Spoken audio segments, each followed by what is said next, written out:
Kirwan's Game Store, the best place in gaming.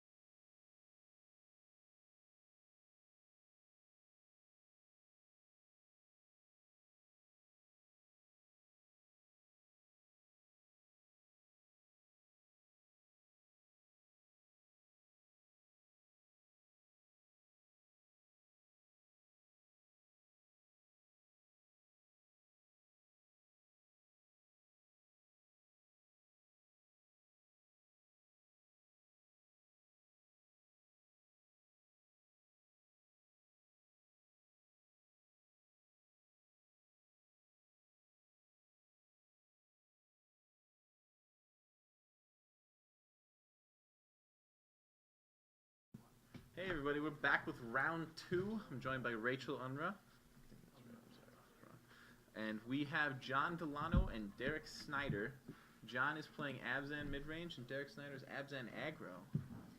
So we will see who comes out on top in the Abzan somewhat mirror. I just have to say that is a beautiful Thoughtseize.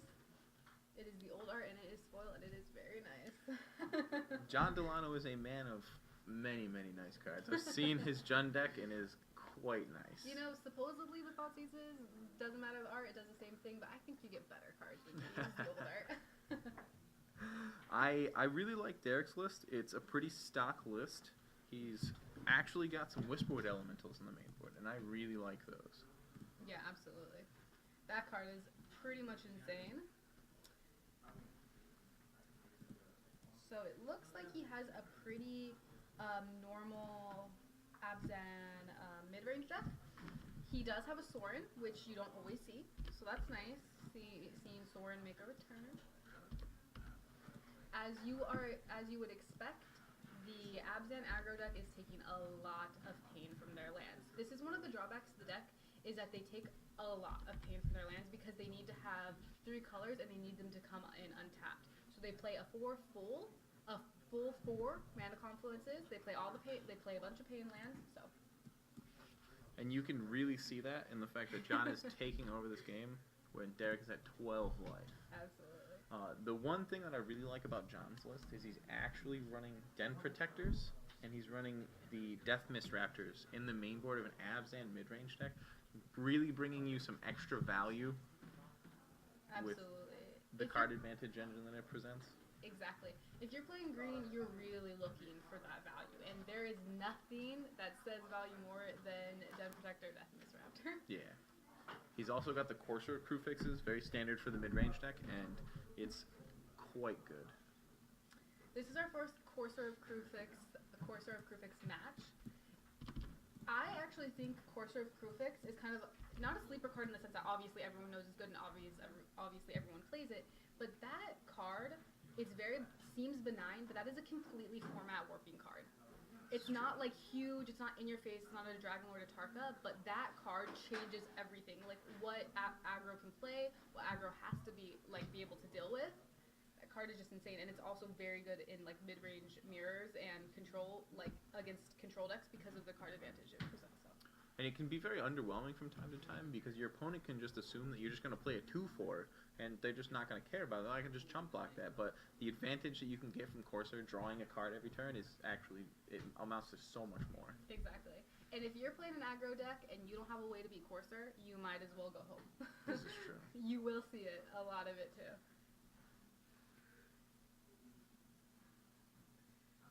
Interestingly enough here, John's Urborg is really going to be helping out Derek Snyder in some of these situations. Not so much in this situation.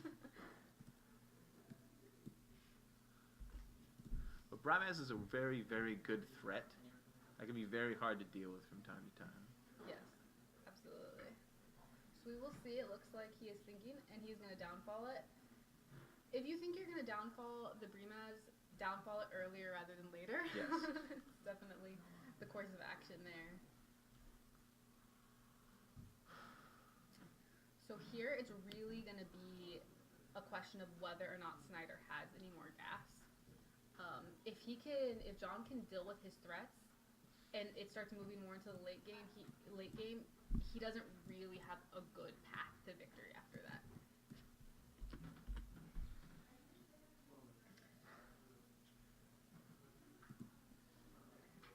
It looks like we have a morph on John's side of the table. I'm not sure if that's a Den Protector or a Death Mist Raptor. I think at this point in time, because you can't flip the Death Mist Raptor up, Yeah. I think it's probably the Den Protector. It's most likely, absolutely. Because I think the Death Touch side of the Death Mist Raptor is more efficient at blocking a Siege Rhino. Absolutely. So he's +1/+1 in fight on the Dramoka's command. John is going to flip up his Den Protector. And here he's thinking about what he's going to get back.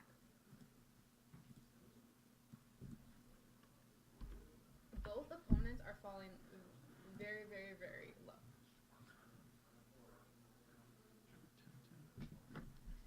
This is a very volatile match.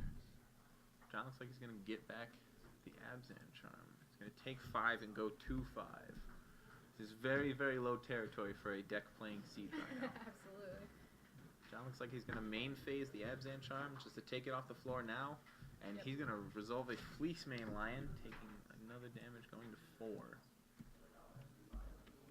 It's a very, very close game. Absolutely. A few things in either direction can swing this game. Absolutely. This is anyone's game right now. I think John has a slight advantage because Fleece Mane Lion is a very good threat. Yes. Ooh, and a Fenza. Ooh. So I think Derek's going to take 1 from that. And a Fenza is also very good. If John just monstresses the Fleece Mane Lion, makes it indestructible, it's going to be very hard to deal with, but Derek has a card in hand and mana untapped. It's true. It's always scary when you have that Fleece Mane Lion sitting at the table to decide whether to try to monstrous it in response or that's also good. You could also just play a Whisperwood Elemental. Whisperwood Elemental is going to make a manifest at the end of turn. He's going to pass back to Derek. This is a very, very good card, and another value card we can find in the Abzan mid-range deck. This card is insane. This is one of those cards where you're thinking like, wow, they're really pushing creatures now with Watsius. A 5-mana 4/4 that makes it 2/2 every single turn that you can possibly flip up into a creature. Yes. Plus, I mean, the sacrifice ability on Whispered Elemental is insane against like a control deck. I've done it myself, actually. I'm usually on the other side of the table, so not too much of a favorite card for me. John's going to go for the double block. 5 power versus 4. Derek's going to take care of the Fleece Mane Lion and leave 1 damage left on the Morph token. Or the Manifest token side. Rakshash the Death Dealer. It seems like Derek is fully aware that Urborg is on the table, remembering when he taps his lands, he doesn't have to take damage anymore. Yes. This is the point in time where John's going to really start walking away because the Manifest token, every single end step, on top of the fact that you have a 4/4 in play with untapped mana and cards in hand, is going to be very good. Yes. And it just got twice as bad. Oh. So the second Whisperwood Elemental is, I really think, is going to put this game away. I don't think there's many cards that Derek can draw at this point that can get him out of this hole. Absolutely not. I can't really foresee anything that he's drawing towards. Definitely still... Oh, his own artwork. There is 1 card and 1 card alone that can pull Derek out of this spot. But the problem is John's going to backswing, I think, for too much damage. It's Siege Rhino. So if you can back-to-back Siege Rhinos, you can probably win the game. But I really think Derek needed to hit a Siege Rhino right there in order to stay in this game against 4, 8, 10, 12, 14 power on board. Yeah, absolutely. It looks like he is just checking, seeing what he's got, what goodies he's got underneath those manifests. John's going to go all out. And he's going to ram and jam. Absolutely. This is 14 damage coming across. So I actually don't think, unless Derek has a removal spell, which I'm assuming he does because he's not blocking the larger creatures. No, I don't think he... I'm going to go that he didn't have that because he would have been priced to... Oh. And John having creatures under all 3 of his Manifest tokens, which is actually amazing.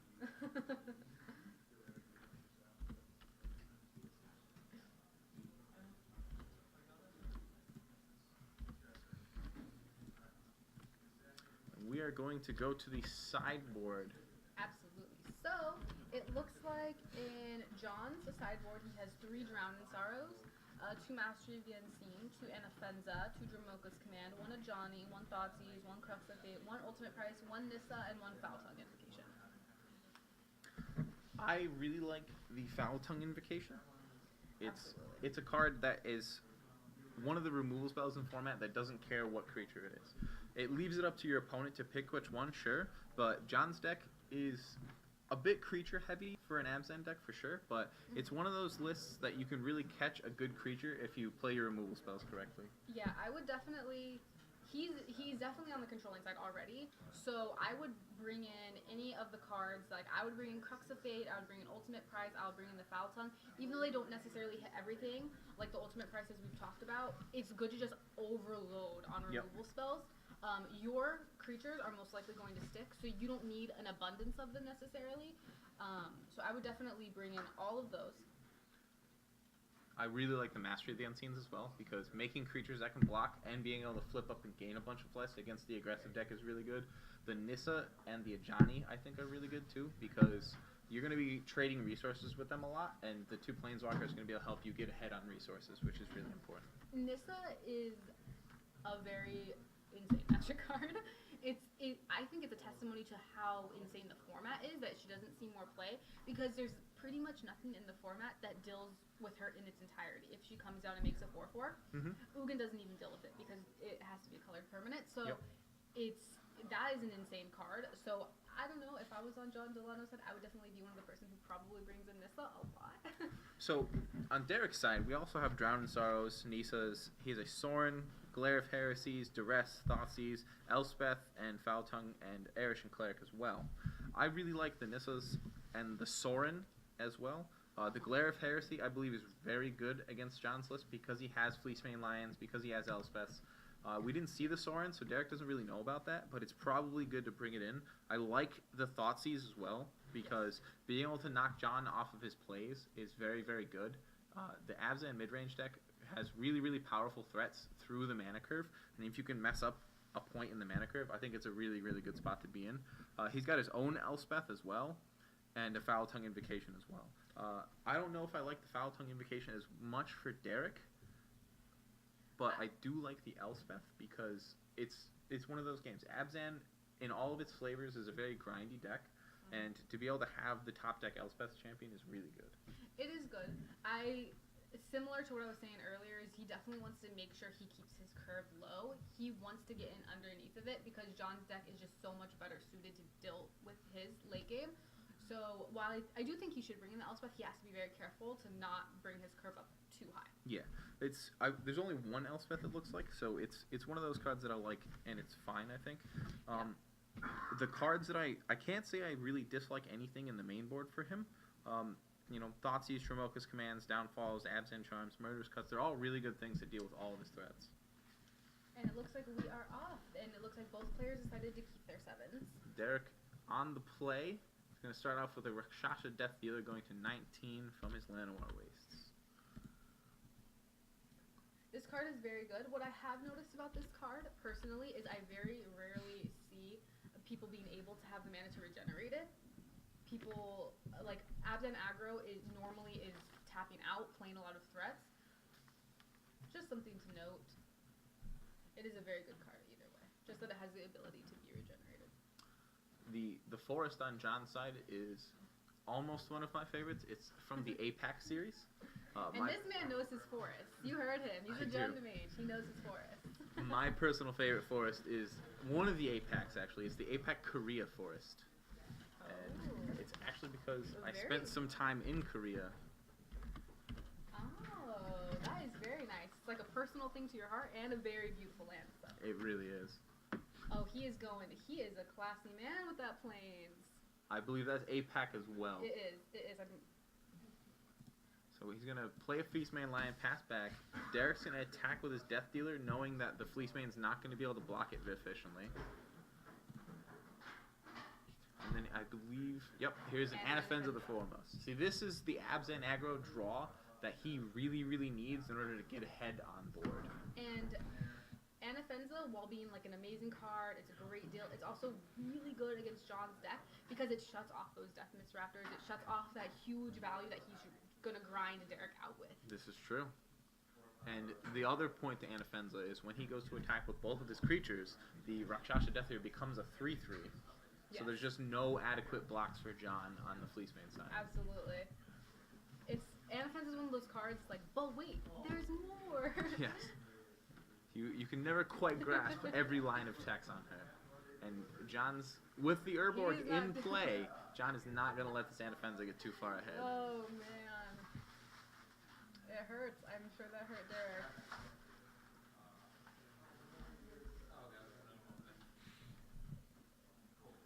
I believe a Siege Rhino is going to join the party, and there it is. We're going to update life totals. Looks like Derek had to take 1 from the Mana Confluence. Yes, that's what it looked like. Yep. So he's only going to gain 2 life off of the Siege Rhino. John's going to lose 3. 11. And there is the Death Mist Raptor. Very good card to see on John's side of the table. So blocks are still going to be very awkward for him because he's probably going to want to get the Siege Rhino off the floor because it's the biggest threat. But at the same time, Rakshasa Death Dealer is no slouch. No. It's not at all. You know what would be really good right now? A Mastery of the Unseen. That would really turn this game around. Yes. So it looks like... We're going to downfall. So this is the kind of draw that the Abs and aggro decks really need. They need a really good start, back it up with removal, and then, start getting damage through. John is contemplating a block on the Siege. He's going to block the Siege Rhino. He's going to take 1 from that.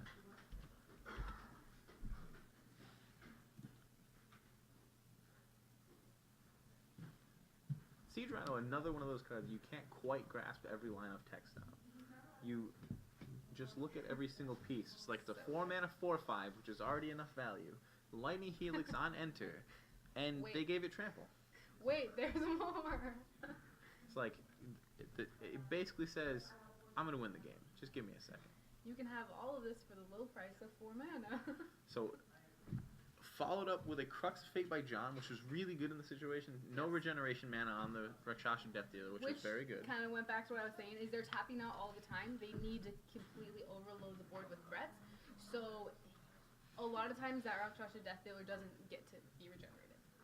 But the follow-up from Derek was about as good as it gets at that point, with a Whisperwood Elemental making a Manifest token at end step. So he adds 6 power to the board, and he's back in control. Yeah.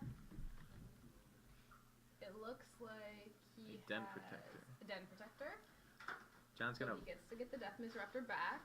Megamorph a Den Protector, getting back a Death Mist Raptor untapped, face up, and he's returns a Hero's Downfall to his hand, which is a very good card in this situation. Which is good for that card he must get off of the table. Derek's going to use his own to get the Raptor off of the floor, and he's going to make it so that his Whisperwood does not trade with anything, which is very good. John's going to trade for a Plains. It's pretty good value, right? Looks like he's going to take 4 and go to 6. Yep. And he follows up with the Breemass. And there's a Breemass. See, I don't know if taking the Hero's Downfall was entirely correct play on that situation, but the Crux of Fate doesn't seem fantastic either because you can sack the Whisperwood and get 1 Manifest token. He's not in the best position whichever one he takes, that's for sure. But I don't... So, with the Courser of Crewfix now, you can block the Brimaz or the Morph. That's good to and see. And he's got the Hero's Downfall for the Whisperwood Elemental, which is pretty good, but... And he's got a downfall on top. He's still in a very sticky situation. Yes. Definitely. John played a land off of Courser. So the Courser is going to start gaining him some incremental life as well, which is actually very, very good. Yes, it's not negligible, especially with him previously being at 6. Yeah. So the blocks here are either going to be Brimaz or Manifest token. So if he blocks Brimaz, he's going to take 2 from the Manifest and 1 from the Brimaz token. So that 1 life from Courser is definitely nothing to shrug off right now. Yes.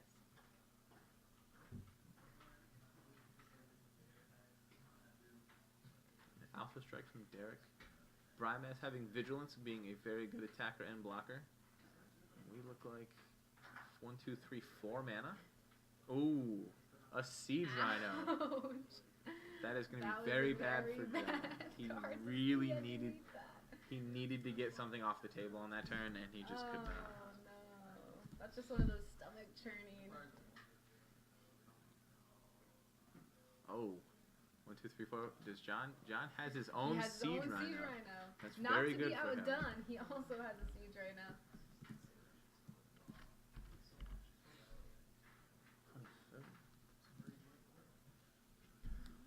John also has Hero's Downfall mana up with a downfall in hand. Yes. So it's possible that I believe you want to downfall the Brimaz before he get to attack, but he's going to go for the Siege Rhino. He's gonna go for the siege rhino. Maybe John believes that the 2 tokens aren't going to be that big. I think he has to draw something anyways to come out of this spot, so you want to give yourself the best opportunity to win, which is probably the best opportunity to win is to downfall the siege rhino. Yeah, to leave it on the table is probably not the best thing. Right. And Derek can't attack into the Siege Rhino with his Brimaz So for fear of losing it. And there's the Ajani. That's not a slouch. That's definitely not a slouch. The Ajani out of his sideboard is really, really good in this situation. I don't know if you want to go counter mode or trying to draw cards, but if John were to find like a Courser or an Elspeth, I would definitely draw. those are 4 really good cards. So those Fleece Mainline, Den Protector, and Elspeth Sun's Champion. John looks like he's got the Elspeth in his hand. That is easily the most powerful card in this situation. Yes. But the Den Protector and the Fleece Mainline are easily deployable threats at this point. And the next Ajani Plus could be counters on your Fleece Main and on your Siege Rhino. And you can monstrous the Fleece Mainline Right. as well. Absolutely. It's definitely an option. I like him taking the Elspeth there. It's definitely the most like outwardly powerful card. It stonewalls abs and aggro, all except for Siege Rhino. So Siege Rhino is the only card that has trample. So it's the only card that can get past the Elspeth token. Despite falling very low this game, John is now in a commanding position. This is very true. John finding a Courser of Crewfix on his next Ajani Mentor of Heroes plus activation. He's going to play Elspeth Sun's Champion. And he's probably going to plus get some tokens. So he's got the Courser and Crewfix in hand. I don't know if he's got enough lands to be able to deploy the Elspeth and the Courser, but what do you think? If you deploy Courser, you find an untapped land, you can play Courser and Elspeth on the same turn, but John went for the guaranteed on the Elspeth. You know, I've never been very good at percentages, which is why I don't play poker, so I don't know, maybe John is better at me and able to figure out what the percentage is that he will hit the land. I'm a conservative player, so I would just have played the Elspeth. Okay. But, you know, if you want to take a little gamble, you could definitely play the Courser, cross your fingers, and hope. We've seen it before. Chris Van Meter playing against a person at the Open that he won with his Green Red Dragons list. He, as Cedric Phillips put it, went for ultimate greed on the Courser of Crewfix, finding mana for roast and being able to roast his opponent Sirach the Hunt Caller, which was a very, very clutch and very, very good play for him. Yes. It's definitely an option. It would be something that he doesn't necessarily need the Courser. So while it's the most ultimate greed, he's fine not doing it. But he's also probably fine if he just deploys the Elspeth. He's not dead.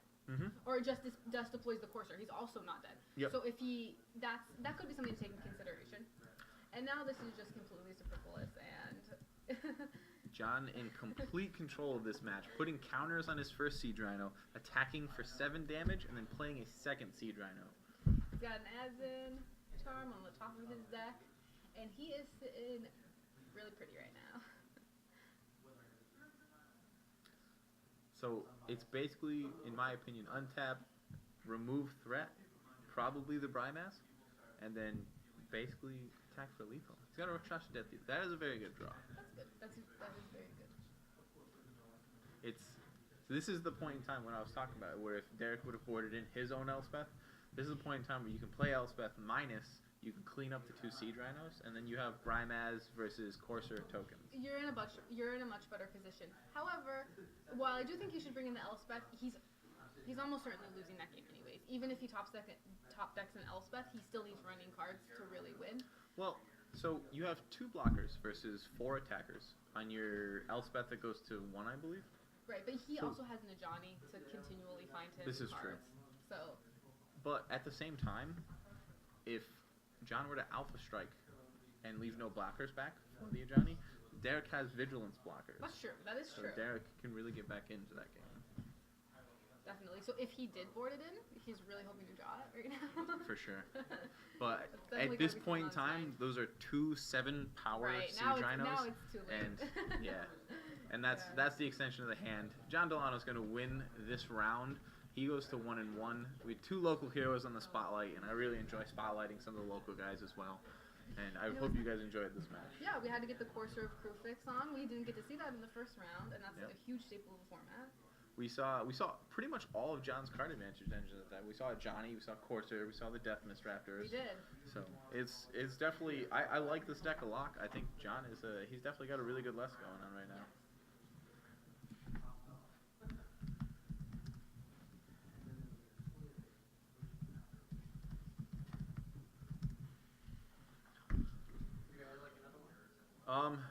I mean probably if we could. Well, how much time is left around? Do you know? 22 minutes. Probably. That's a lot. All right, we are going to try and see if we can get another match for you guys on camera. In the meantime, we're gonna try to recap this round. It was a really good round. I really enjoyed watching both of these decks play. I like both of these lists a lot. They're definitely not to the extremes of either of the lists because we've seen Abs and Aggro really topping their curve out at 4. But you know, Derek's got Whisperwood Elementals, and you know these guys run a lot of lands, so you want ways to definitely mitigate some of the flooding. And John isn't the most controlling. He's definitely like pure mid range, so he's not on the opposite side of the end. So they really actually the decks, interestingly enough, converged a lot. Yes. Like they were playing a lot of the similar cards. The Whisperwood Elementals on both sides, Fleecemane Lions on both sides, Siege Rhinos naturally. Definitely. I think the matchup in general is going to favor the mid-range deck as it normally does. If you're going to go like smaller, you want to go a little bit bigger. So the mid-range versus if you're an aggro deck, it would be a better matchup. I think if he was very low on the curve, like Yep. very like he was that Absent aggro deck that topped out at 4. It would be a better matchup for him. For sure. More Siracs definitely help. The 5/4 with haste is probably one of the best cards I've ever seen. And it's green, Definitely. so naturally Yeah, I'm enjoying it. And you can also play Dragon Lord and Tarko with it, Which which you're like, look, you're so like awesome. building your own Jun deck. I play a Jun deck in Standard actually. Gerard Fabiano came out with Pick My Deck for SCG Syracuse, and I was just scrambling. I was like, guys, what deck do I play? And then I read this list, and I saw Forests, Mountains, and Swamps, and we're like, game, I'm playing this list. This is it. This is everything. And it was actually a really, really good deck. My friend, he had 2 Dragon Lord Kolgans in the main board. I really like Dragon Lord Kolgan. And it looks really sweet on paper. Mm-hmm. In effect, not as much, but I did have really, really good time versus an Abzan mid-range opponent where he had a Siege Rhino and a Palace Siege on the floor. So, you know, he's gained some life off of me. But I have a couple of dudes, Satyr Wayfinders, Corsair Crewfix, nothing really spectacular. But I was able to play a Dragon Lord Kolgan and a Taziger in the same turn, delving 5 cards out of my graveyard, and I was able to attack with those 2 creatures and everything else on my board. So I had a very, very good attack against him. I am really, really hoping we get to see Tassiger sometime in this PTQ because that's one of my favorite cards. It's like my legacy card, my everything card. I love him, so I really hope we get to see Banana Man sometime soon. So yeah, I've taken my permanent marker and I've just blotted over the 2 blue symbols in his activation cost. It ain't even blue. There's no blue in there. It ain't even blue. You don't need it. All right, we're gonna come back with another match. This is a lot of fun having you guys watch our games with us. I have so much fun commentating. Rachel, thank you for commentating with me. Yeah, you've been a wonderful partner. We do our best, and we really enjoy you guys watching. We're gonna see if we can track you down in another match. We'll see what's going on with that, and we'll be back in a little while.